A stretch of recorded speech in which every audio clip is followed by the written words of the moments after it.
মাবুদের দরবারে অবনত মস্তকে সশ্রদ্ধ চিত্তে হৃদয়ের সবটুকুন আবেগ, উচ্ছ্বাস, ভালোবাসা, আকতি কাকতি মিনতি জমা করে মাবুদের শিখানো কালেমা দিয়ে চিৎকার করে সবাই পড়ি আলহামদুলিল্লাহ। আজকের মাহফিলের জনাব সাহেবে সদর, সম্মানিত সভাপতি, বীর মুক্তিযোদ্ধা, যাদের সশস্ত্র সংগ্রামের বিনিময়ে স্বাধীন সার্বভৌম আমরা একটি বাংলাদেশ পেয়েছি, আলহাজ মোহাম্মদ সৈয়দ আহমেদ বুলবুল। আজকের মাহফিলের দোয়ায়গীর, যিনি দোয়া এবং মোনাজাত পরিচালনা করবেন, শাহ সুফি হাফিজ সৈয়দ নেসার আহমদ সাহেব। উপস্থিত সম্মানিত প্রধান অতিথি, বিশেষ অতিথিবৃন্দ, আমন্ত্রিত ওলামায়ে কেরাম, মুরব্বিয়ানে আজম, কলিজার টুকরা যুবকেরা, পর্দার আড়ালের মা ও বোনেরা, সবার প্রতি আমার আবারও আন্তরিক সশ্রদ্ধা সালাম। আসসালামু আলাইকুম ওয়া রাহমাতুল্লাহি ওয়া বারাকাতুহু। তুলনামূলকভাবে মতলবে আমার মাহফিল হয়েছে কম, যদিও আমি মতলবে নানান কারণে এলাকার মানুষের সাথে আমার একটা সম্পর্ক আছে, কিন্তু আসা হয়েছে খুব কম। আমার নানার বাড়ি চাঁদপুরে, সেই সুবাদে আপনারা হয় কেউ নানা হবেন, কিন্তু নানার সংখ্যা কম। মামা এবং মামাতো ভাইয়ের সংখ্যাই বেশি মনে হচ্ছে। আপনারা সবাই কেউ না কেউ কোনোভাবে আমার আত্মীয় হয়ে যাবেন, কিন্তু আমার আশা হয়েছে কম। কুমিল্লা বেল্টেই আমার মাহফিল খুব বেশি। ইদানিং কিছু কিছু বাধ্য হয়ে দূরে যাওয়া লাগে। আমার দূরে যাওয়াটা কষ্টকর, যেহেতু নানান কাজে আমি জড়িত। তো সেই সুবাদে আপনাদের মাঝেও মাগরিবের পরে চলে আসা। মাগরিবের পরে সাধারণত আমাদের দেশে মাহফিলে লোক হতে চায় না, কিন্তু আপনারা জনসমুদ্রে পরিণত করে দিয়েছেন, আমাকে ভালোবাসার বন্ধনে জড়িয়ে নিয়েছেন। এজন্য আমি প্রাউড ফিল করছি। আমি হৃদয় নিংড়ানো শুভেচ্ছা জানাচ্ছি আপনাদেরকে, আমার অকৃত্রিম ভালোবাসা। পেছনের লোকগুলো যদি বসে যেতে পারতেন তাহলে অনেকটা ভালো হতো, কিন্তু আমি শুনলাম পেছনে নাকি বিছানা নাই। তো লোকজন তো অনেক, এক সারি লোক থাকলে দাঁড়ায় থাকলেও চলে, কিন্তু কয়েক সারি লোক। তো ওনারা দেখবে আপনি এটা নামান, এই যে এটা নামান। মোবাইলগুলো যারা হাতে ধরে রেখেছেন এটা বন্ধ করেন, ওই যে ওই মোবাইলটা বন্ধ করেন। হাতে ধরে রেকর্ড হয় না, ভালো হয় না, এটা বন্ধ করেন। ইউটিউবে অনেক ওয়াজ আছে। এই যে ভাই, আপনি কথা বন্ধ করেন। সবাই মিলে আমরা একটু সুযোগ করে কথা শুনি, যেহেতু সময় কম।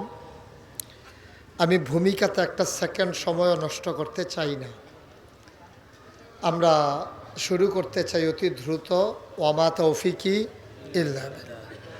কোরআনে ঢোকার আগে মারদুদ শয়তান থেকে ফেনা চাই, যিনি রহমান যিনি রাহিম, তার নামে শুরু করি। সবাই পড়ুন। আউযু বিল্লাহি মিনাশ শাইতানির রাজিম।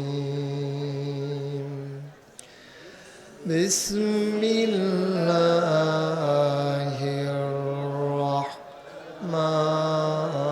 রাহমানির রাহিম। ইয়া আইয়ুহান নাবিয়্যু তাকিল্লাহ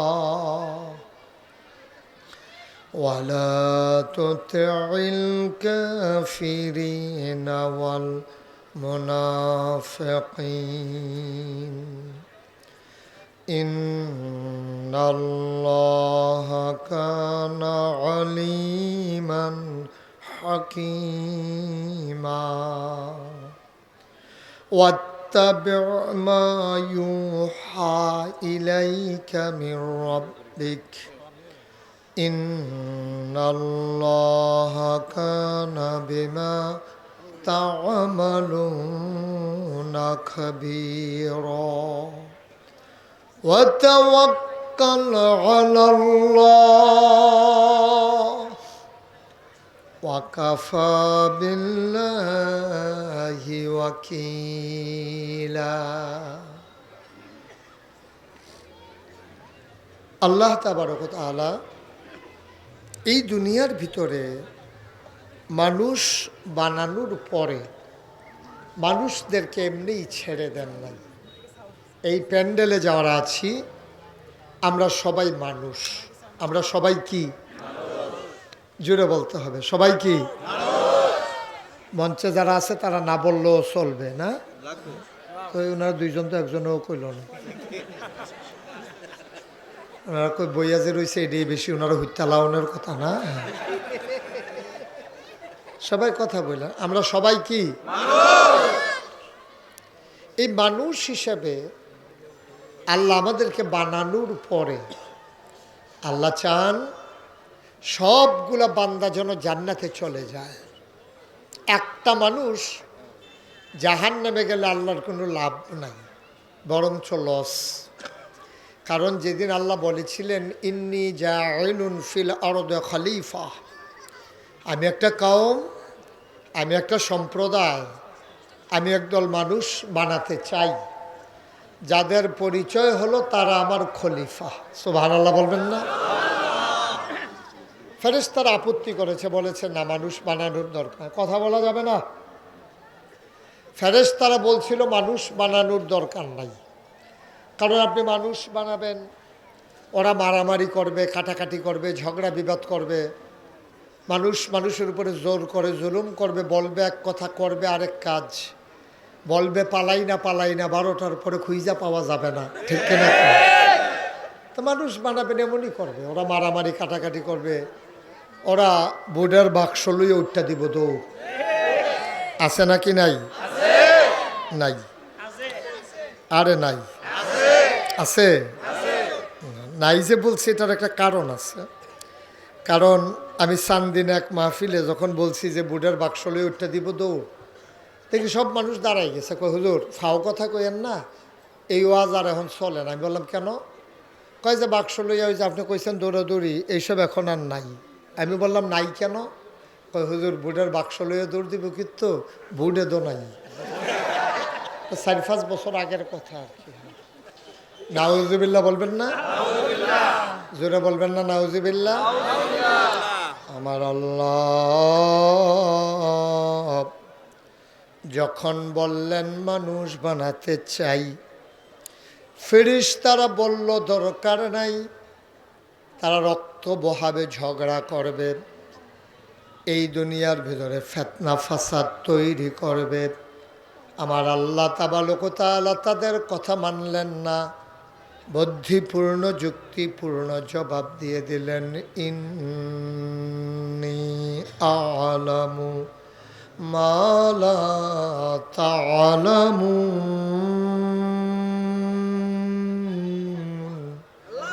আমি যা জানি তোমরা তা জানো না। বলেন সুবহানাল্লাহ। অমতলবের মুসলমান মন দিয়ে শুনো রে ভাই, আল্লাহ তাবারক ওয়া তাআলা এই দুনিয়ার ভিতরে মানুষ করে বানানোর পরে তোমাকে আমাকে এমনে এমনে ছেড়ে দেন নাই। কোন পথে গেলে জান্নাত, কোন পথে গেলে জাহান্নাম, কোন পথে গেলে লাভ আর কোন পথে গেলে লোকসান, কোন পথে ভালো, কোন পথে মন্দ, কোন পথে কল্যাণ, কোন পথে অকল্যাণ, কোন পথে শিরক বেদাত, কোন পথে তাওহীদ রিসালাত, কোন পথে কুফর, আর কোন পথে ইসলাম জানানোর জন্য যুগে যুগে আমার আল্লাহ তাবারক ওয়া তাআলা নবী এবং রাসূল পাঠিয়েছেন। বলেন সুবহানাল্লাহ। এই নবীরা আহা, তো পর্দাটা খুলে দেন। এখানে বলবেন না ওইখানে বলবেন? কে আমি করবো? আমি আওয়াজ করলে কথা বলবো কেমনে? আবার কয় আপনি করেন। আমি তো ওয়াজ করার জন্যই আসছি, আপনারা আওয়াজ করলে আমি ওয়াজ করবো কেমনে? একটা শব্দ যেন আশেপাশে না হয়। পিন পতন নিস্তব্ধতার মাঝে কথা হবে ইনশাআল্লাহ। আল্লাহ যেন কবুল করে। সবাই পড়েন আমিন। আপনার পেছনে যারা দাঁড়িয়ে আছেন বসেন, আমি ডিস্টার্ব ফিল করতেছি আপনাদের জন্য। পেছনে এভাবে একটা দাঁড়াই থাকলে ওয়াজ করে কেমনে? সবাই বসেন, এই বসেন। সব নেতা একখান হয়ে গেছে। আজব খান। বাতাস করলে একজনে করেন, 50 জনে দাঁড়ান লাগে নাকি? আবার কই করতেছেন আপনি বাতাস? সবাই পড়েন আমিন। আমার গায়ে যেন না লাগে। সবাই পড়েন আলহামদুলিল্লাহ। ভাই সুযোগ করে দিতে হবে। সুযোগ না করে দিলে, এটা খুলে দেন পর্দাটা, তাইলে এই পার্শ্বে অনেক লোক দাঁড়াইতে পারবে। এটার জন্য তো আর আওয়াজ করার দরকার নাই। আবার এখান থেকে কথা বলা, আপনি তো বসেই আছেন, আপনার দরকার কি ওইখানে সর্দারি করার? উনি এখান থেকে কয় এটা খুলে দেন, দরকার আছে ওনার এটা? আপনারা তো এই আয়োজনটা এইভাবে কেন করলেন আমি বুঝলাম না কিছু। এত ছোট একটা প্যান্ডেল করলেন, যা বসে আছে এখন এর 3 গুণ লোক দাঁড়িয়ে আছে চতুর্পার্শ্বে। এটা কিভাবে সম্ভব? আমি তো বিব্রত বোধ করতেছি। এত মানুষ দাঁড়াই থাকবে, এর ফাঁকে কথা বলা যায়? যে ওকে ফাইন, যা হওয়ার তা হয়ে গেছে, কিচ্ছু করার নাই। আমরা আর ভিতর দিয়েই কথা শুনতে হবে, কিছু করার নাই। বাস আইয়া পড়ছে ফেরিঘাটের মতো আর কি, লঞ্চ সাইডা দিতে আছে। হাতে বাট্টার দিয়ে কয় লঞ্চ সাইডা দিতে আছে, তো এটি প্যাকেট করে লঞ্চ সারা তো আর উপায় নেই। তো ওই বুদ্ধি করেই করা লাগবে। সবাই একটু ধৈর্য ধরে বসেন, 2 পাশের পর্দাগুলো খুলে দেন। আল্লাহ যেন কবুল করে। সবাই পড়েন আমিন। বন্ধুগণ, যেই কথাটুকুন বলছিলাম, আল্লাহ তাবারক ওয়া তাআলা মানুষ যেন হেদায়েত পেতে পারে, জান্নাতে যেতে পারে, আল্লাহওয়ালা হতে পারে, মানুষ যেন আল্লাহর মাকবুল বান্দা হতে পারে, এজন্য যুগে যুগে আল্লাহ নবী এবং রাসূল পাঠিয়েছেন। সুবহানাল্লাহ বলেন। সবাই শুধু এদিকে খেয়াল রাখবেন। হুজুর এদিকে, মাছের মতো নিষ্পলক নয়নে, খরগোশের মতো কান খাড়া করে কথা শুনবেন ইনশাআল্লাহ। একটা শব্দ যেন না হয়। আমরা দূরে শব্দ হোক, কাছে মঞ্চে যারা আছেন, বিনয়ের সাথে আমার মিনতি, আপনারা সবাই ধৈর্য ধরে ওনার চেয়ারটা একটু ঘুরাই দেন। ওনার চেয়ারটা আমার দিকে ঘুরাই দেন। জি, আমার দিকে। এই ওনারটাও দেন। ওনারা আমাকে দেখুক, দেখে দেখে কথা শুনুক। হ্যাঁ, ওকে ফাইন। সুবিধা হয়েছে না? হ্যাঁ, সুবিধা হয়েছে। সবাই কন আমিন। জুড়ে কন আরো জুড়ে। আর জুন্নাই মতলবের মানুষে বলেন মারহাবা। এখন নবী এবং রাসূল এসেছেন লক্ষ লক্ষ। এক এক নবীকে আল্লাহ এক একটা উপাধি দিয়েছেন, লকব দিয়েছেন, এক একটা বৈশিষ্ট্য দিয়েছেন, স্পেশাল কোয়ালিটি দিয়েছেন। যেমন আদামু সফিউল্লাহ, নূহ আদমের সানি, ইব্রাহিম খলিলুল্লাহ, ইসমাইল জবিউল্লাহ, মূসা কালিমুল্লাহ, ঈসা রূহুল্লাহ। সুলাইমান নবীরে দিলেন রাজত্ব, দাউদ নবীরে দিলেন সুন্দর কণ্ঠ, ইউসুফ নবীরে দিলেন সুন্দর চেহারা। স্বাভাবিকভাবে প্রশ্ন জাগে, সব নবীরে সব দিলেন, আমার নবীরে কি দিলেন আমাদেরও জানতে মন চায়, ঠিক কিনা? সাহাবিন, তাবিন, তাবে তাবিন, উম্মাহাতুল মুমিনিন, আইম্মে মুজতাহিদিন, আইম্মে শরীয়ত, আইম্মে তরিকত, সালফে সালিহিন, ওলামায়ে মুতাকাদ্দিমিন মুতামাক্খিরিন, ইমাম সাহেবান, মুফাসসিরিনে কেরাম, মুফতিয়ানে আজম, সবাই মিলে কয় 1,24,000 বলো আর 2,24,000 বলো। সকল নবী এবং রাসূল মিলে যা আমার নবীজি একাইতা।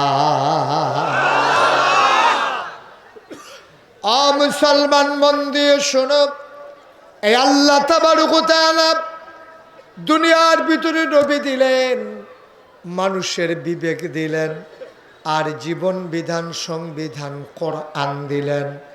এই কোরআনুল কারিমে 21 পাড়ায় একটা শেষ সূরা, সূরার নাম সূরা আহজাব।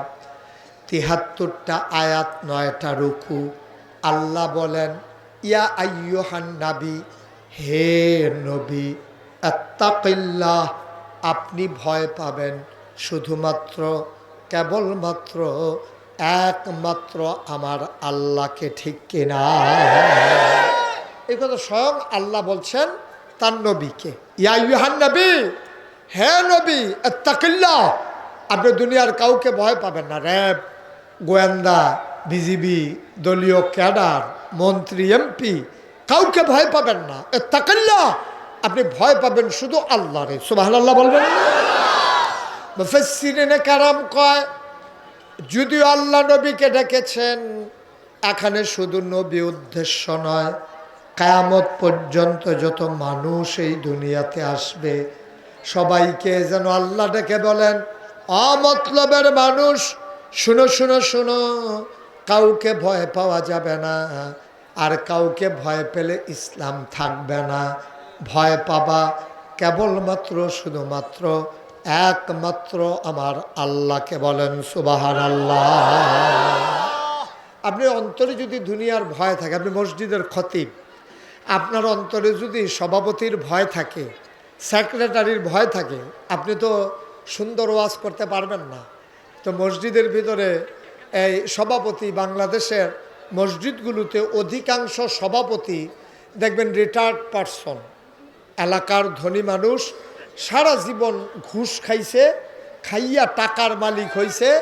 এই টাকার মালিক আমারে বলতে দিতে হবে তো, ঠিক কথা বলার জন্যই তো আইছি। হ্যাঁ, আমি অধিকাংশ বলেছি, আপনি শুনেনি নাই কথা। হ্যাঁ, উনি তো শুনেই নাই, না শুনেই এই কারণে তো মাহফিলে হুজুররা ওয়াজ করতে পারে না। আমি একবারও বলি নাই সব, আমি বলছি অধিকাংশ। আপনি ইন্টারফেয়ার করাটা মোটেও উচিত করেন নাই। আপনি আমার সম্পর্কে আপনার ধারণা থাকা উচিত। আপনি মাহফিলের মুডটাই নষ্ট করে দিলেন। আমি সব তো একবারও বলি নাই, তা আপনি কেন ইন্টারফেয়ার করলেন এখানে?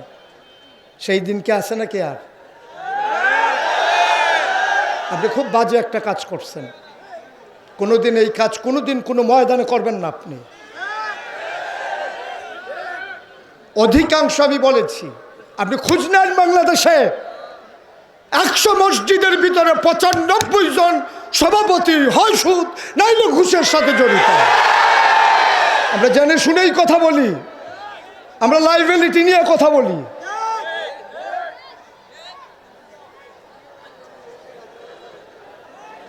কয়জন ভালো মানুষ বাংলাদেশে আমার জানা আছে? পৃথিবীর ইতিহাসে এমন কোন ইতিহাস নাই সরকার বদলের পরে 313 জন মেম্বার অফ পার্লামেন্ট, যেই জায়গায় আমলা কামলা, র্যাব, গোয়েন্দা, ঊর্ধ্বতন কর্মকর্তা সারা বাংলাদেশ থেকে এক যুগে পালিয়ে যায়, পৃথিবীর ইতিহাস নাই, শুধু বাংলাদেশ।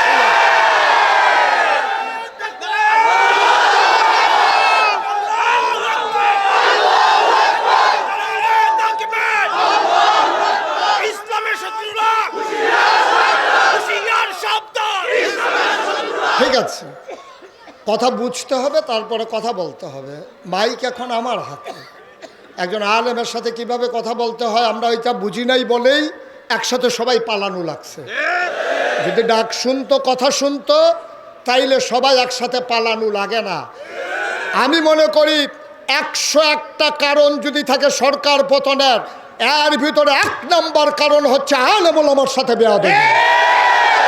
এই বাংলাদেশে জেলখানাগুলোর ভিতরে থাকার দরকার ছিল চোর, বদমাইশ, গুন্ডা, আর এই বাংলাদেশের জেলখানাগুলো ভরে গেছে আলেম ওলামা দিয়ে। এই বাংলাদেশগুলো ভরে গেছে আলেম ওলামা দিয়ে। মিথ্যা ট্রাইব্যুনাল সাজাইয়া, মিথ্যা প্রসিকিউটর সাজাইয়া, মিথ্যা বিচারপতি সাজাইয়া মিথ্যা সাক্ষী বানাইয়া আবার কোরআনের বাকিগুলোকে হত্যা করা হয়েছে। এই বাংলাদেশে কে কোন অপরাধী আমাদের জানা আছে? অপরাধীরা পার পেয়ে যায়, ভালো মানুষগুলো অপরাধীর কাঠগড়ায় দাঁড়ায়, ঠিক কিনা বলেন? সুতরাং আমাদেরকে মনে রাখতে হবে, এই সময় একটা গেছে যে এই মঞ্চগুলোতে কথা বলতে দেওয়া হয় নাই, মসজিদের মিম্বারগুলোতে হকের কথার উচ্চারণ হতে দেয় নাই।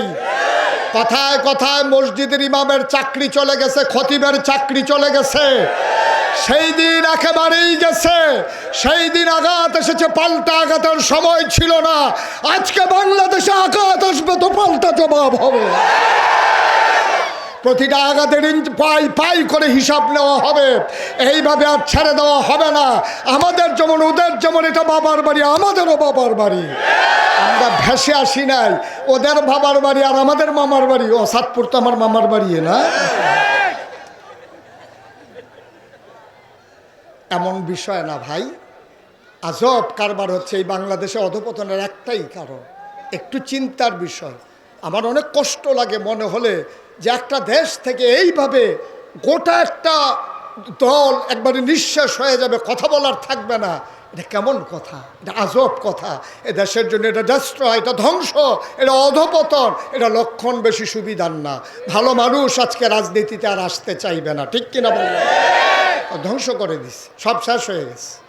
তো যেই কথাটুকুন বলছিলাম, খুব মনোযোগের সাথে কথা শুনতে হবে, অর্থ বুঝতে হবে। আমার কথার গভীরতা কত এটা নিজে বুঝে হয় বুঝতে চাইবেন, নাহলে চুপ করে থাকবেন, আর যেন কোনো শব্দ না হয়। সবাই পড়ে না আমিন। বন্ধুগণ, আল্লাহ তাবারক ওয়া তাআলা এই কোরআনুল কারীম দিলেন নবী মুহাম্মদুর রাসূলুল্লাহ। নবীর নাম শুনলে কি পড়তে হয়? দুই একবার না বারবার, দুই একদিন না প্রতিদিন, দুই এক সপ্তাহ না প্রতি সপ্তাহ, দুই এক মাস না 12 মাস, দুই এক বছর না সারা জীবন আমরা পড়ব সাল্লাল্লাহু আলাইহি ওয়াসাল্লাম। মুসলমান, আল্লাহ কোরআনুল কারীমে 30 পারা 114 সূরা কত সুন্দর করে আল্লাহ জানিয়ে দিলেন। আল্লাহ সুন্দর করে বলে দিলেন, ইয়া আইয়ুহান নবী, হে নবী, আত্তাকিল্লাহ, আপনি ভয় পাবেন কেবলমাত্র, শুধুমাত্র, একমাত্র আমার আল্লাহকে, ঠিক কিনা? দুনিয়ার কোনো মন্ত্রী, এমপি, ওজির, নাজির, উপদেষ্টা, ওই যে বলছিলাম মসজিদ কমিটির সভাপতিকে ভয় পেয়ে যদি মসজিদের ইমাম কথা কয়, তাইলে আর ইসলাম থাকবে না, ঠিক কিনা বলেন? আমি কথা বলতে গেলে কোরআনে আমার বাবার বিরুদ্ধে চলে যান। আমার বাবা যদি অন্যায়কারী হয়, মনে করেন আমার বাবা যদি বেনামাজি হয়, তা আমি যদি আমার নামাজের কথা বলি, আমার বাবার পক্ষে যাবে না তো? এই জন্য কি আমি নামাজের কথা বলবো না? এটা বলে দেওয়া দরকার। এই এলাকার যারা মসজিদ কমিটির সম্মানিত সদস্যরা আছেন, ইমামকে ডাকাইয়া বলে দেবেন যে হুজুর, আপনি কোনোদিন কারো দিকে তাকাইয়া কথা বলবেন না, শুধু কোরআনের দিকে তাকাইয়া কথা বলবেন। এটা যার বিরুদ্ধে যায় যাক, এতে কিছু আসে যায় না, ঠিক কিনা? এইটা যদি হয় তাহলে লাভ হবে জাতি, লাভ কিন্তু ইমাম সাহেব হবে না, লাভ হবে জাতি। ইমাম সাহেব বরঞ্চ কষ্ট করা লাগবে। এখন সভাপতি যখন বলে দিছে কোরআন সুন্নাহ মতো কথা বলবেন, এখন উনি ইচ্ছে করলে মন মতো কথা বলতে পারেন না। এখন কোরআন জেনে জেনে বুঝে বুঝে কোরআন অনুযায়ী কথা বলা লাগবে, এতে করে কষ্ট করা লাগবে। উনি জাতি বেঁচে যাবে, কোরআনের মৌলিক কথাগুলো, ফান্ডামেন্টাল ডিসিশনগুলো জাতি জেনে যাবে, তারা বুঝে ফেলবে এই কোরআনের ভিতরে কি আছে, ঠিক কিনা বলেন?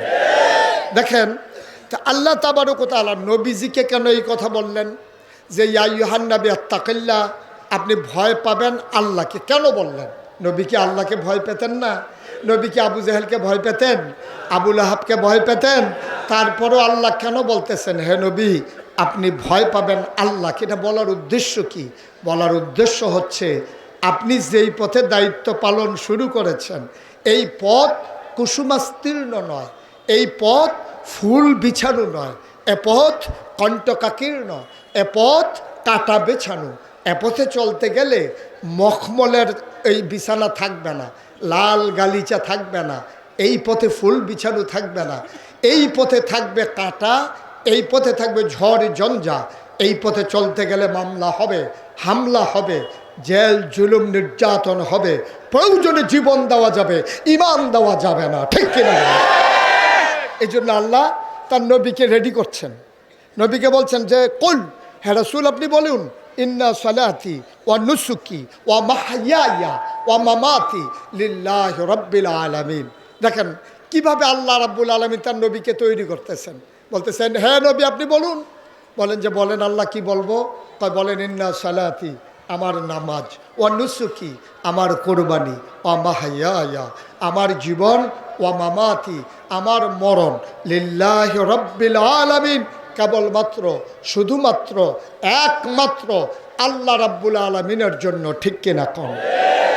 এটা দিয়ে রেডি করলেন যে আপনার মৌলিক সিদ্ধান্ত, আপনার নীতিগত সিদ্ধান্ত, আপনার হৃদয়ের অনুভূতি আপনি নিজেকে নিজে তৈরি করেন, আপনি বুঝাইয়া দেন আমার যা কিছু, আমার ব্যক্তি জীবন, আমার পারিবারিক জীবন, আমার সমাজ জীবন, আমার রাজনৈতিক জীবন, আমার ইন্টারন্যাশনাল রিলেশন, আমার ব্যক্তি, আমার স্ত্রীর সাথে সম্পর্ক, আমার সন্তানের সাথে সম্পর্ক, আমার বাবার সাথে মায়ের সাথে সম্পর্ক, প্রতিবেশীর সাথে সম্পর্ক, দেশের সাথে দেশের সম্পর্ক, লিল্লাহি রাব্বিল আলামিন সকল কিছু শুধুমাত্র কেবলমাত্র একমাত্র আল্লাহ রাব্বুল আলামিনের জন্য। সুবহানাল্লাহ বলবেন না?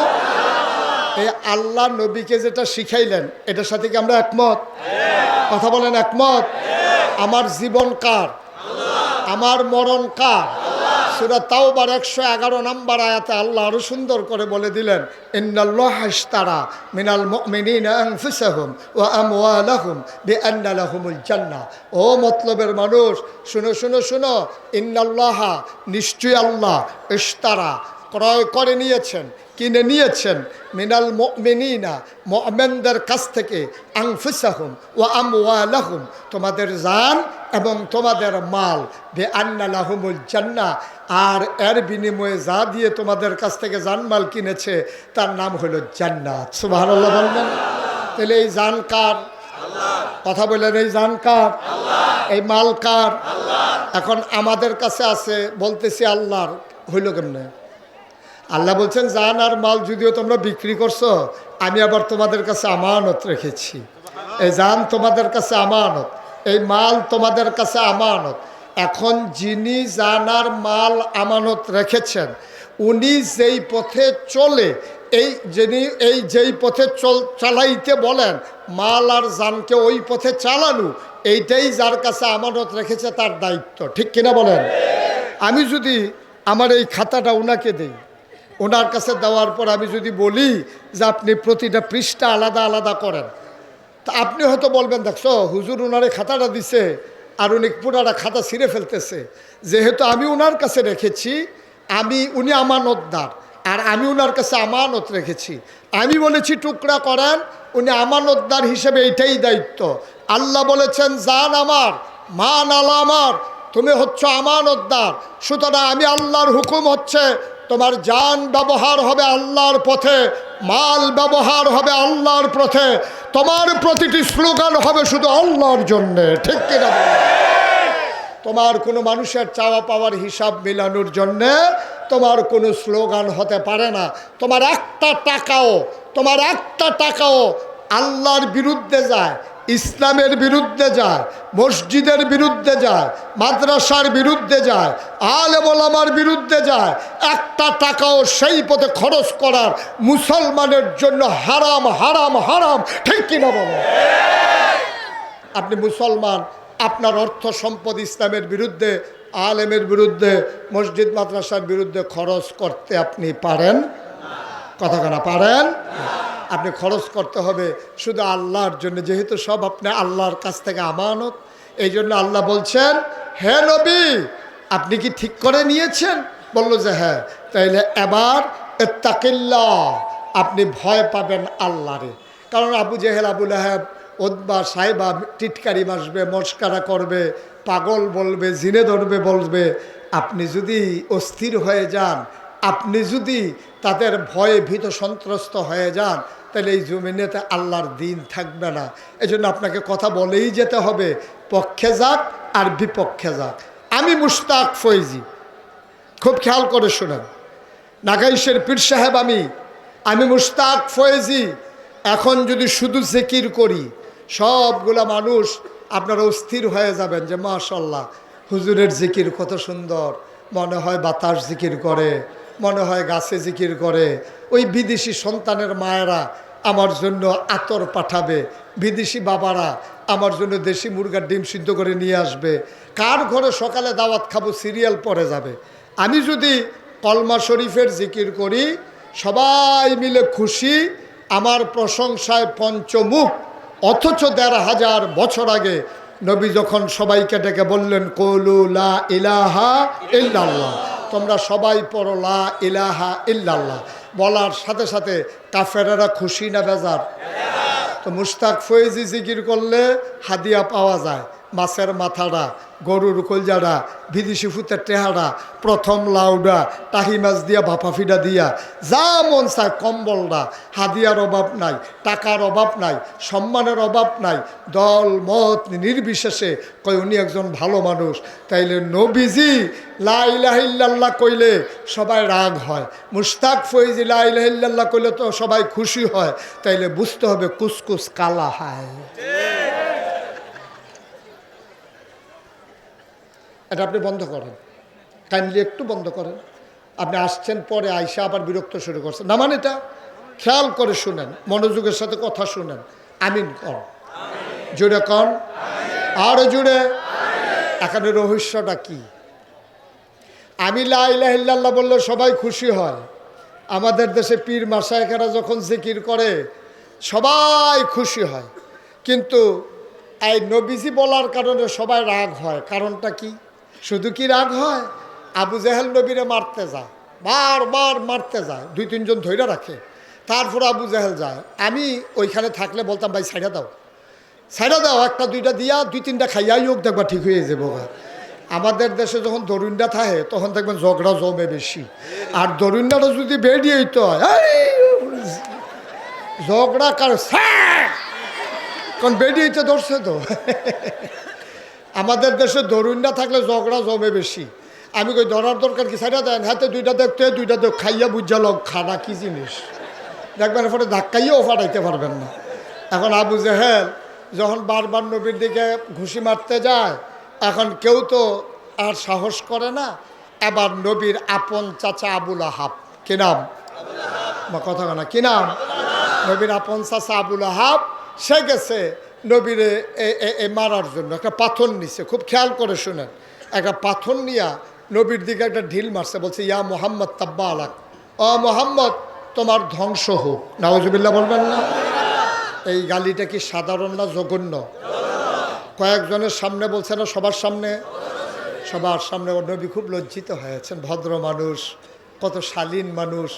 নবীজি কখনোই ব্যক্তিগত, খুব খেয়াল করে একটা কথা শুনে রাখেন, ব্যক্তিগত আক্রমণে নবীজি কখনো রাগ করতেন না, কিন্তু দিনের ব্যাপারে যদি একটু চুল চারা দেখতেন নবীজির কলিজায় আগুন লেগে যেত। সুবহানাল্লাহ বলবেন। এখন আবুল আহাব যখন ঢিল মারছে, পাথর নবীর গায়ে লাগে নাই, কিন্তু জঘন্য গালি দিছে, সবাই কিন্তু গালিটা শুনছে। এবার নবীজি চুপ মেরে বসে আছেন, সাথে যারা নতুন সাহাবা তারা বলতেছি ইয়া রাসূলুল্লাহ এত বড় গালি দিল, আমরা কি কিছু বলবো না? ওরা বলল, নবীজি বললেন আমরা মাইনরিটি, ওরা মেজরিটি, আমরা সংখ্যায় কম, ওরা সংখ্যায় বেশি, সুতরাং ওরা এখন প্রতিবাদ করা যাবে না। তাহলে কিছুই বলবো না? নবীজি বললেন কে বলে কিছু বলবো না? যা বলার বলে দিয়েছি, যেখানে বলার সেখানেই বলে দিয়েছি। সুবহানাল্লাহ বলবেন। ওই দরবারটা কার? এটা কি থানা, নিম্ন আদালত, জজ court, high court, supreme court, appeal বিভাগ? এই আদালত আহকামুল হাকিমিন, তিনি হচ্ছেন বিচারকের উপরে বিচারক। সুবহানাল্লাহ বলবেন না?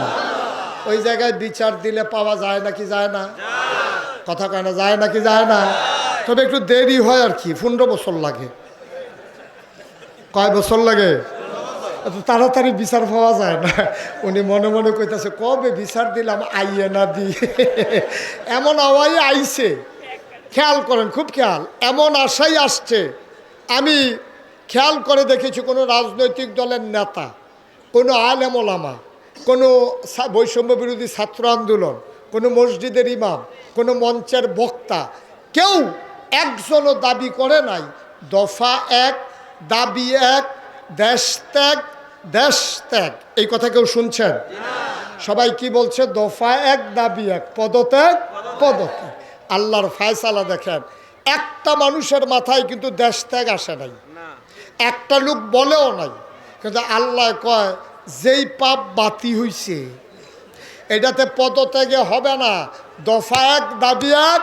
তোমরা বলো পদত্যাগ, পদত্যাগ, আর আল্লাহ বলে দেশ ত্যাগ। ঠিক কিনা বলে?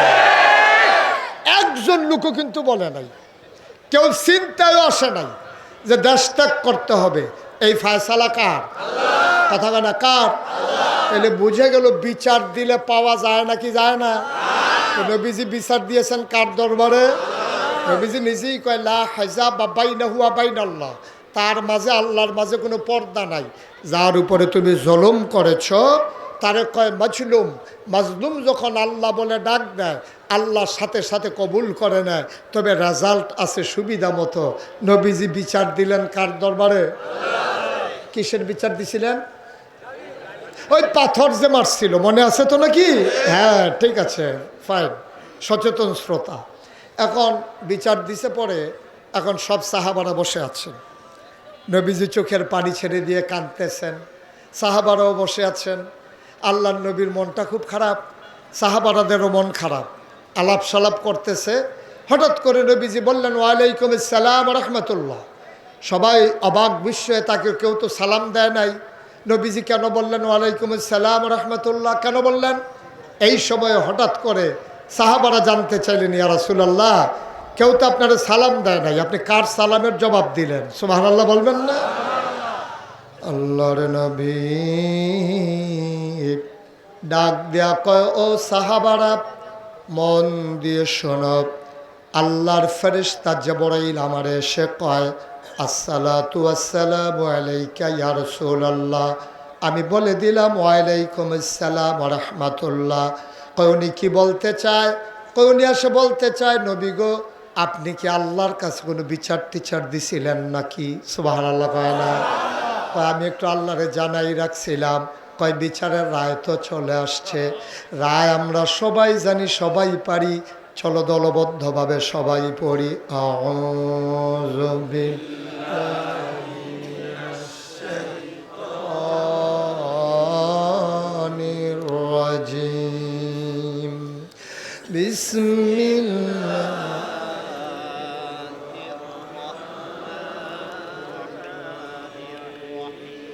তাব্বাত ইয়াদা আবি লাহাব ওয়া তাব মা আগনা আনহু মালুহু ওয়া মা কাসাব সায়াসলা নারান যাতা লাহাব ওয়ামরাআতুহু হাম্মালাতাল হাতাব ফি জিদিহা হাবলুম মিন মাসাদ। সুবহানাল্লাহ কয় না? গালি দিছিল কি দিয়া? শব্দটা কি মনে আছে? কি বলছিল? ইয়া মুহাম্মদ তাব্বা আলাক, ও মুহাম্মদ তোমার ধ্বংস হোক। তাব্বা, যেই শব্দটা দিয়ে গালি দিল, তাব্বা মানে ধ্বংস হোক। খেয়াল করেন, এটা কিন্তু ভবিষ্যৎকালের কথা বলেছে, ধ্বংস হোক। আর আল্লাহ কয় তাব্বাত, ধ্বংস হয়ে গেছে। সুবহানাল্লাহ বলবেন না? রেজাল্ট, জবাব। ইয়াদা, দুই হাত, আবি লাহাব, আবু লাহাবের, ওয়াত্তাব, এমন ধ্বংস হয়েছে, কবিরাজের বাড়িতে নিয়া ফাতা ফেসাইয়া ছড়ি বানতে পারবা, প্লাস্টার করতে পারবা ট্রমা সেন্টারে, কিন্তু এমন গুড়ার গুঁড়ো হয়েছে আর জোড়া লাগবে না। সুবহানাল্লাহ বলবেন না?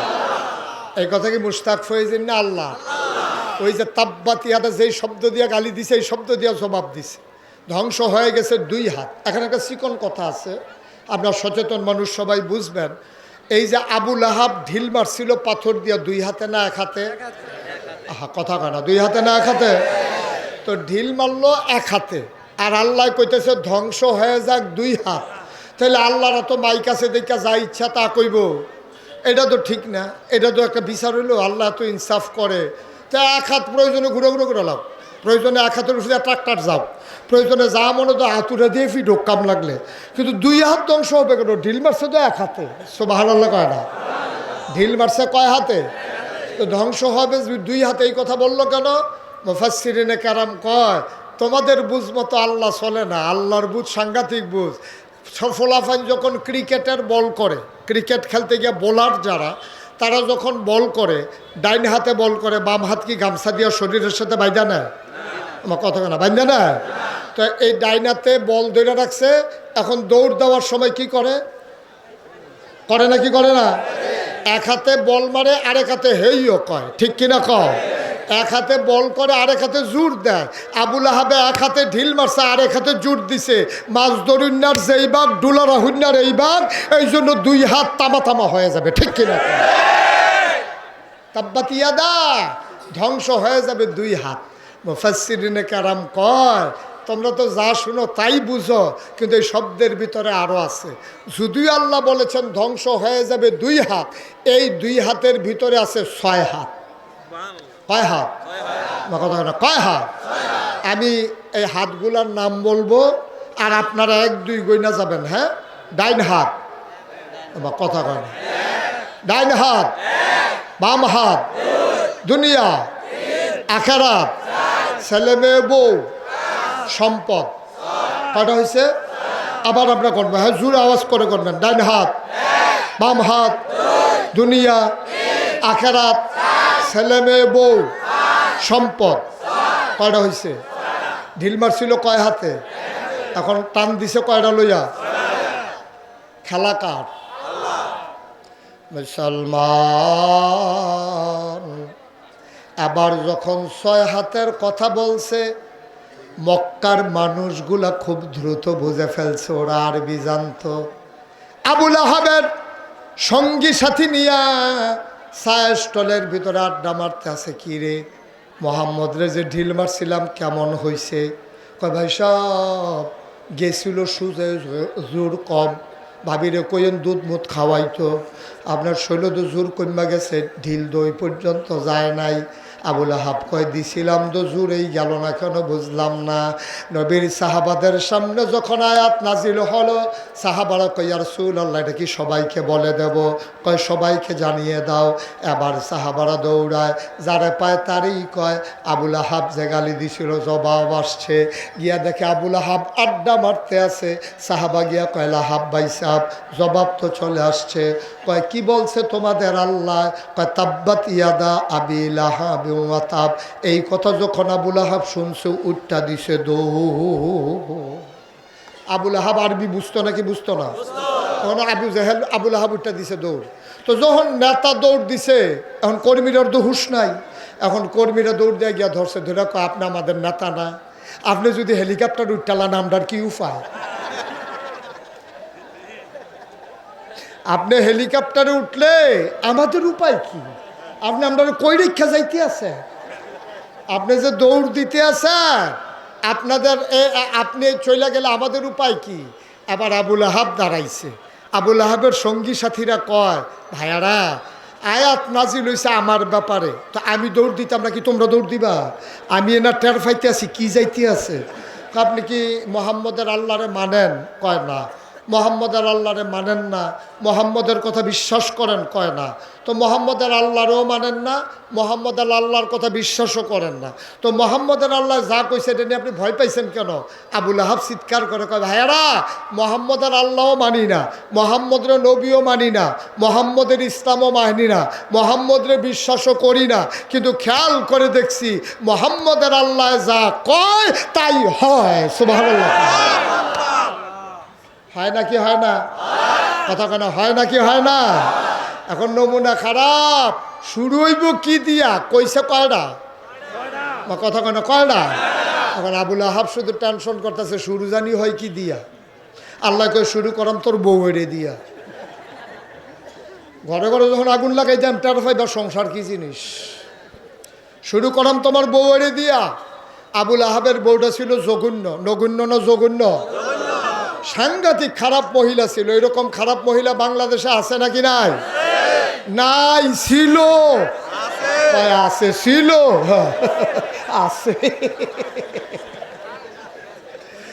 আপনারা মতলব ওয়াজ করে কোনো মজা পাইলাম না। দাউদ কান্দি ওয়াজ করে মজা।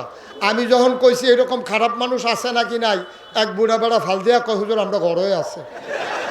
ধরো তোমার এটা কইতে কইছি হ্যাঁ ঘরের কথা হ্যাঁ, তুমি ঘরের কথা বার করছো কেউ তাকে হুজুর আর বাসাম কয় বছর, তাই আমার আংরা বানাই লইছে তাই। আর সকলবেলা কইয়া দিয়া মরেছে গিয়ে ডাক বালা। এরকম অসভ্য আছে নাকি নাই?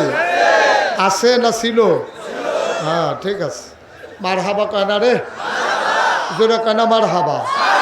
এবং আবুল আহাবের বউটা ছিল খুব খারাপ মহিলা। এই যে উনি উঠছে কেন? বসান, উঠান না, একটু আর সামান্য একটু, সময় তো শেষ, আর সামান্য একটু বসেন, শেষ করে দিচ্ছি ইনশাআল্লাহ। মাহফিলে উঠার দুইটা সিস্টেম আছে। আপনি যদি মাহফিল থেকে উঠতে চান, শুধু একটা বাচ্চা লই আইবেন, এই তারে দেখাইয়ে উঠতে লাগবেন, কান্দে না যাইতেছি দাঁড়া, তোদের সরষে দোকান। আর এই মোবাইলটারে ধরে এমনভাবে একটা ভাব করবেন জরুরি ফোন আইছে বিদেশি। এই দুটাই ফাও, এই দুইটাই ফাও। আল্লাহ যেন মাফ করে, সবাই কনা আমিন। তা এই আবুল আহাবের বউয়ের কথা মনে আছে তো? ভালো না খারাপ? নগণ্য না জঘন্য? সাংঘাতিক খারাপ। এই মহিলা জঘন্য। রাস্তার ভিতরে কাটা বিছাই রাখতো, সারা রাত অপেক্ষায় করত নবীর পায়ে কখন কাটা বিঁধবে। এই মহিলা অপেক্ষা করত নবীর দিকে। এই দরজা দিয়ে বের হইলে কাটা যখন বিঁধত, নবী যখন উফ বলে চিৎকার করত, খিলখিল করে চাচিয়ে হাসি দিয়া জানালা বন্ধ করতো, নবীর কলিজা ফেটে যেত। নাউজুবিল্লাহ বলবেন না? আল্লাহকে শুরু বেডারি দিয়া। এখন আয়াত যখন নাজিল হইছে, তাব্বাত আবি লাহাবেও ওয়াতাব, এই আয়াত আবুল আহাবের বউও শুনছে। রাগ কি কমছে না বাড়ছে? আল্লাহর দর খুঁজা ফা না, মোহাম্মদ নবীজির তো পাওয়া যায়। এই লোক, এই মহিলা করছে কি, এক দাও লইয়া রাস্তা দিয়া ঘুরতে আছে, আর যারে পায় তার এই জায়গায় মোহাম্মদরে দেখছো, কই দেখছি এই রাস্তাত, এই রাস্তাত গিয়ে জায়গায় মোহাম্মদরে দেখছো, কই দেখছি এই রাস্তাত। এখন এই মহিলা ঘুরতে ঘুরতে খুব টায়ার্ড হয়ে গেছে। এর ভিতরে হঠাৎ করে দেখে যে এই আবু বকর আর নবীজি রাস্তা দিয়ে হাঁটতেছে। এমন সময় আবু বকর দেখছে যে আবুল আহাবের স্ত্রী দাও নিয়ে আসতেছে। আবু বকর চিৎকার করে কই, ইয়া রাসূলুল্লাহ সর্বনাশ, আবুল আহাবের বৌদা আসতেছে দাও নিয়া, আপনারে পাইলে তো দুই টুকরা করে ফেলবে। নবীজি মুসকে হাসি দিয়া কয়, আবু বকর তোমারে দেখবে, আবুল আহাবের স্ত্রী আমারে দেখবে না। সুবহানাল্লাহ বলবেন না? খেলা কার? ঠিক ঠিক। আয়েশা নবীজি আর আবু বকরের সামনে দাঁড়াইয়া আবুল আহাবের স্ত্রী আবু বকরকে জিজ্ঞেস করে, এই তোমার লগেরটা কো, লগেরটা কো? নবীজি মুসকি মুসকি হাসে। পাশে দাঁড়ানো আইয়া জিগা, তোমার লগেরটা কো? আবু বকর মনে মনে কয়, দেখে না, লগে দিয়ে তো দাঁড়িয়ে রইছে। সুবহানাল্লাহ বলবেন না? চলে গেছে। পরে এবার এই মহিলার রাগ তো সারাটা দিন মোহাম্মদরে খুঁজছে, নবীজিরে তালাশ করছে, পায় নাই। মহিলা সাংঘাতিক রাগ হইয়া সন্ধ্যার সময় জঙ্গলে চলে গেছে, লম্বা এক রশি নিয়া গাছের কাটা কাটার জন্য, যে নবীর রাস্তায় আবার বেচাবে। আজকে চলে গেছে একবারে গভীর জঙ্গলে, বড় বড় লম্বা লম্বা সোজা সোজা কাটা কাইটা সবগুলোর একটা বস্তা বাঁধছে, রশি দিয়ে বান দিছে। আমাদের দেশে রশির একটা বান আছে, এটারে কয় হরখা গিট্টু। আপনাদের দিকে কি কয়? উমা, তো আমি এত চিন্তা করে কথা কই কিতাম, আপনারা আমরা দিয়ে রেখে দিই। এতক্ষণ ধরে ফাও চিন্তা করতে আছি, বুঝে না, না বুঝে। কি গিট্টু? হরকা গিট্টু। এখন একটু পার্থক্য আছে, গিট্টু গিট্টা, উনি এটা মনে করে দিছে গিট্টা। আচ্ছা, কোন টু আর টা এক মিলে জিলা কাছাকাছি। তো হরকা গিট্টু দিয়া এখন কাটাগুলারে যখন মাথায় উঠাবে, জঙ্গলের ভিতরে তো কোনো মানুষ নাই। এখন মহিলা যখন বোঝা উঠাইতে গেছে, খুব খেয়াল করেন, সিগন কথা আইসা পড়ছি আমরা, মাহফিলের শেষের দিকে আইসা পড়ছি। এখন যখন বোঝা উঠাইতে গেছে, দেখে ওজন বেশি হয়ে গেছে, উঠাইতে পারে না। আচ্ছা, মতলবের মানুষ, সচেতন মানুষ, আপনারা বলেন তো, যখন আমরা দেখব যে কোনো মানুষ নাই ধরে উঠাই দেওয়ার মতো, বোঝাটা ভারী হয়ে গেছে, আমরা হলে কি করতাম? একটু কমাই নিতাম। Thank you. আমরা কি করতাম? কমাইতো না তো, ইয়া বেশি তো। কি বেশি? আহা না, এটা করার দরকার নাই। ইয়া বেশি, এই মহিলার তো ইয়া বেশি, কমাইতো না। শয়তানে আইয়া বুদ্ধি দিছে কমানোর দরকার নাই, এরকম কাটা আর ফাও না, না ফাও দরকার আছে, এটা নেওয়ার দরকার আছে। এবার আসেন আসল কথা। এই যে এটা একটা পানির বোতল, এইটা মনে করেন এটা একটা পাথর। খেয়াল করেন সবাই, দেখা যাচ্ছে এখানে এই পানির বোতলটা একটা পাথর, এই চায়ের কাপটা একটা পাথর, মাঝে একটু ফাঁকা জায়গা আছে নাকি নাই? আবুল আহাবের স্ত্রী মাঝের ফাঁকা জায়গায় দাঁড়াইছে, দাঁড়াই ওসা পাহাড়টার উপরে লাকড়ির বোঝাটা, কাটার বোঝাটা উঠাইছে। মহিলার চিন্তা হইল মাথাটা নোয়াইয়া কোনো মতে যদি মাথায় নিতে পারি, ধৈরা দাঁড়াইতে পারলে বাড়িতে চলে যেতে পারবো, কোনো টেনশন নাই। খেলা তো আল্লাহর। এখন সামনের পাথরে উঠাইছে বোঝা, মাঝের জায়গায় দাঁড়াইছে আবুল আহাবের স্ত্রী, পিছনে আরেকটা কি, এই তো মাশাআল্লাহ ফাইন। এখন আবুল আহাবের স্ত্রী মাথা নোয়াইয়া যখন ওই সামনের পাথর থেকে এমনি হাত দিয়া গোড়ানি দিছে মাথায় তোলার জন্য, গৈরানি বুধ একটু জুড়ে পড়ছে। এই গৈরানির জুরের ঠেলায় মাথায় না পইরা ওই পাথর চলে গেছে, ওই বোঝা চলে গেছে পিছনের পাথরের পিছন দিয়া। আর কোন ফেরেস্তায় বুধ হরখার যে গুলডা, এই হরকা দিলে একটা গিট্টু বার হয় নাকি বার হয় না, এই গুলডা বুধহয় ফেরেস্তায় ধরে রাখছে, এই গুল লাগছে গলাত। এখন বোঝা পড়ছে পাথরের এই পার্শ্বে, গুলডা রেখে লইছে গোলাপ, সামনের পাথরে ফাও আটকাই গেছে, পেছনের পাথরে কবর আটকাই গেছে, এমনি রয়েছে। দুই তিনটা আওয়াজ কইরা তাই নাই, দুই তিনটা আওয়াজ করছে। যখন বোঝাটা গলার ভিতরে গিয়ে রশিটা আটকাইছে, ফাঁসি হয়ে গেছে না, এখন উল্টায় না তো সামনের পাথরের জন্য, শুয়ে যায় না পেছনের পাথরের জন্য, দুই তিনটা আওয়াজ কইরা তাই। খেলা কার? কথা কেন, খেলা কার? কি খেলা? আল্লাহর। আল্লাহর খেলা দেখছেন? নবী লাগে নাই, নবীর কোনো সাহাবা যায় নাই। সেই জায়গায় যদি কোনো মুসলমান থাকতো তাইলে মুসলমানকে ওরা কচু কাটা করতো। আল্লাহ বলছে তোমাদেরকে দোষী করাবো না, আমার ফয়সালা আমি নিয়ে নেব, আমার খেলা আমি খেলে দেব, তোমাদের চিন্তার দরকার নাই। চিৎকার দিয়ে যখন দেখছে যে নাই, সন্ধ্যার পরে আবুল আহাব যখন ঘরে গেছে, ঘরে গিয়ে দেখে স্ত্রী নাই, ঘরে গিয়া দেখে কি নাই, ঘরে গিয়া দেখে বউ নাই, স্ত্রী নাই, পড়ে গেছে পেরেশানিতে। যারে পায় তারই জিগায় ভাই তোরা ভাবিরে দেখছ? কয় না। কয় তোমরা ভাবি গেল কই, দেখছো না কেউ? একজনে কয় একটু আগে দেখছি দাও লইয়া রশি লইয়া জঙ্গলের ভিতরে গেছে, গিয়া সেরা না রশিদা কি গিট্টু দিছে। এই এলাকায় ওয়াজ করে সুবিধা হইল আপনারা হরখা গিট্টু চিন্না লাইছেন, আমি কক্সবাজার মাহফিলও গিয়া কইছি হরখা গিট্টু ছাইয়া রইছে। আমি কই ভাই এমনি দিয়া সেরা এমনি যে উল্টাইয়া দেয় একটু যে গুলের মতো বারো হেইডা আর কি, এই চাইয়েই রয়েছে, বুঝাইতামে পারতাছি না। ফাঁসের সভাপতি হইলো ফাজেল মাদ্রাসার প্রিন্সিপাল, ওনারে কইলাম ভাই এই হরখা গিট্টুটা কারে কয়, আমি তো বুঝাইতাম পারতাছি না, আমার কথা তো তারা বুঝে না, আপনি একটু তারারে বুঝাইয়া কন।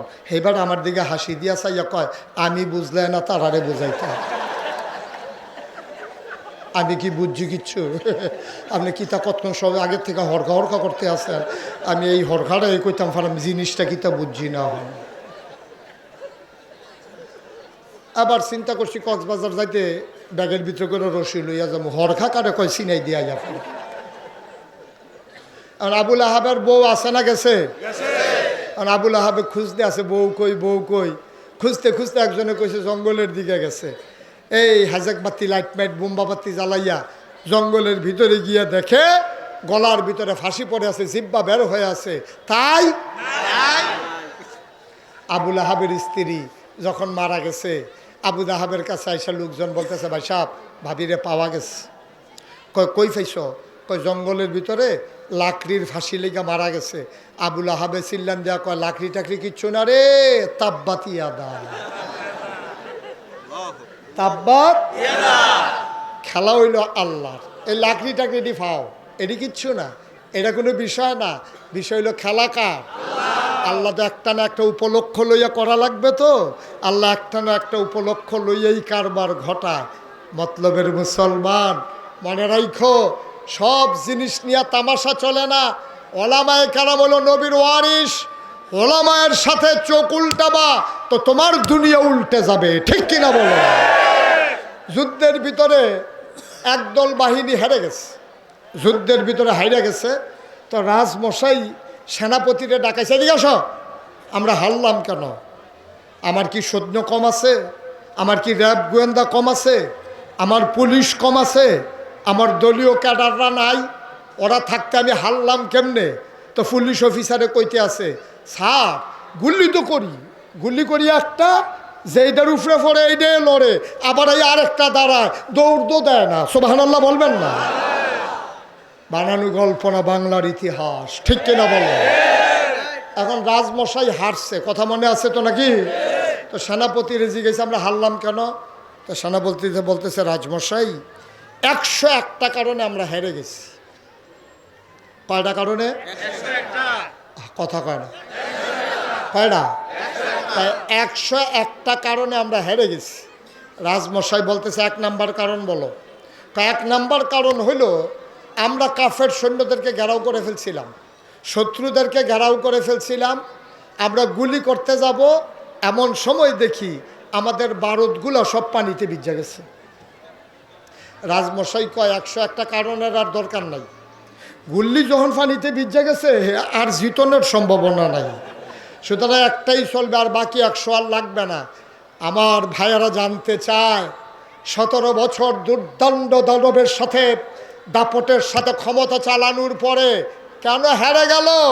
আমি বলি 101টা কারণ আছে। এর ভিতরে 1 নাম্বার কারণ হলো, এই বাংলাদেশের আলেম ওলামাকে তারা অধপতন ঘটিয়েছে। এই আলেম ওলামাকে ধ্বংস করার কারণে আর কোনো কারণের দরকার নাই। আল্লাহর নবী বলেছেন, লা হাজাবা বাইনাহু ওয়া বাইনাল্লাহ, তার মাঝে আল্লাহর মাঝে পর্দা নাই। ওই তাহাজ্জুদের নামাজ পড়ে আলেম যখন চোখের পানি ছেড়ে দেয়, এই চোখের পানির ওজন সহ্য করার ক্ষমতা কারো না। হয়েছেও তাই, হয়েছেও তাই। আর নাইলে আরো আরো আরো অসংখ্য কারণের পরেও এই একটাই কারণ, 1 নাম্বার কারণ, ওলামায়ে কেরামের সাথে এই বেয়াদবি, ওলামায়ে কেরামকে লাঞ্ছিত করা, অপমানিত করা। আর এই কারণে আল্লাহ তাবারক ওয়া তাআলার বরদাস্ত করেন নাই। কেননা নবী বলেছেন, আল ওলামা ওয়ারাসাতুল আম্বিয়া, ওলামায়ে কেরাম নবীর ওয়ারিস। সুতরাং ওয়ারিসের সাথে বেয়াদবি করলে ওই মালিক যেমন বেজার হয়ে যায়, আলেমের সাথে বেয়াদবির কারণে আমার আল্লাহ এবং তার রাসূল বেজার হয়ে গেছে, ঠিক কিনা বলেন?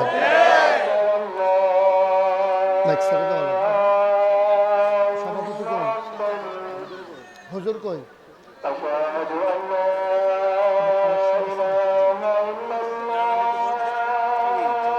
সবাই বসেন, আজ বসেন।